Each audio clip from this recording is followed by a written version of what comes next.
Welcome to Sweet Life Beat Life. We hope this video helps. In this video, I will show how to get Deludrix in Loomian Legacy. Head to the coastal caves and rain-affected pools, then save before entering to avoid lost chances. Bring fast escape tools and a sturdy net or capture Loomian, and reduce damage to keep HP low for captures. Track weather shifts in-game and use items that boost encounter rates, while swapping to Loomians that resist Deludrix attacks. I explain team choices that make catching Deludrix consistent and less frustrating.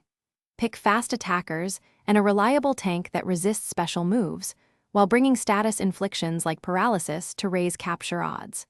Stock healing items and capture boosts before you try, and swap strategically to avoid fainting key catchers.